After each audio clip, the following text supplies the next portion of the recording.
Hey, tburrier from tburrier.com.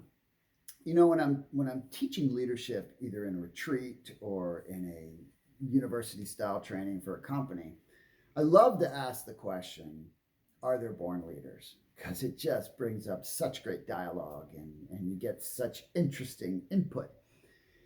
But one of the things that almost universally comes out is most people believe that there are born leaders. And so we then drill that down a little bit. I mean, yes, some say not really, but those are people who've been around a long time. And that's an important distinction to make. Experience leads, especially someone who's moved into leadership, experience allows them to recognize, yeah, I wasn't born this way. I wasn't born as a leader. I grew into it. The reason so many people believe they're born leaders is because they're looking at specific traits in people they think are leaders. And where's that come from? It's really come from exposure, right, in the environment, but primarily exposure through the media to the world around them, right? And so they see things like charisma, right, or power or certain things, and you go, well, these people were born with that, right? They were born with those traits, and that's why they're great leaders, and so they were born that way, and that's why they're leaders. I mean, it's the chicken or the egg, right? That people who are more experienced in leadership, who have spent years around leaders, understand, and I've had the benefit of training thousands of leaders in my lifetime, thousands and thousands. And I can tell you really clearly, one thing is clear.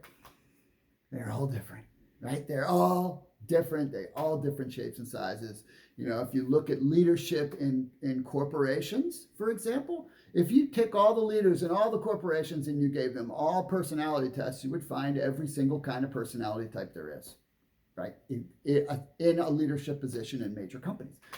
And so what does that tell you? It tells you that are leaders born? Yeah, well, technically we're all born, I think still, as far as I know.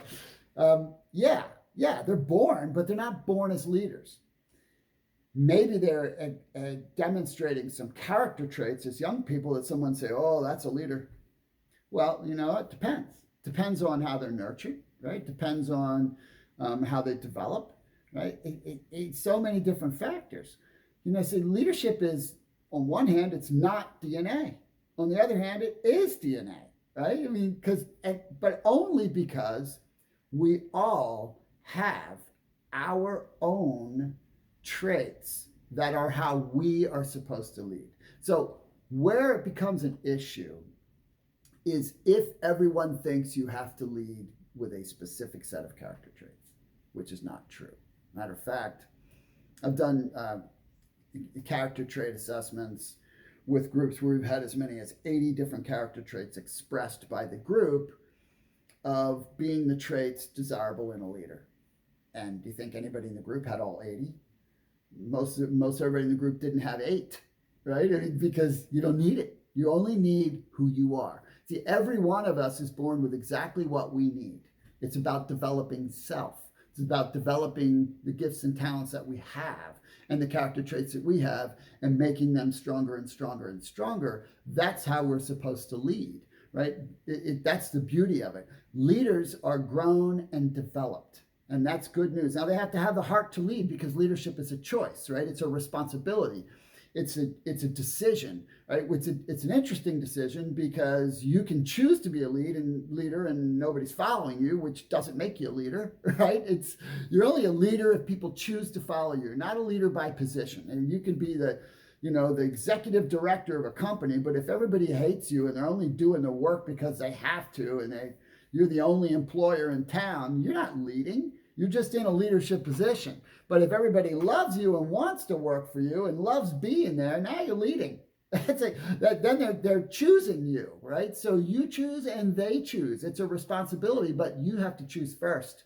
You have to choose first because then you begin to cultivate the traits that you have. But it's so important to understand that you're born with what you need, right? But you have to grow it out and recognize that there are a lot of people. If you're in a business where you want to grow leaders, this is important, that that you have to realize that most people in your charge who have their own set of gifts that they can lead by have never had anyone express the belief in them that they could, right? And worse than that, most 85% of the population suffers from low self-esteem. And so you have a substantial amount of talent in your organization that don't have no idea what they're capable of because they don't think or believe that they're capable of being remotely what they can be. And that's up to you in leadership to help them see that. Now they got to want it, right? You can't make someone want it who doesn't. But the person who does, you can grow them up into as big a leader as you want, provided you're doing it yourself. So I hope that this is a helpful little nugget for you. If you're looking for some leadership coaching or maybe some leadership training for your organization, head over to tburrier.com or shoot me an email, and I'd be happy to talk to you about it. Have a great day.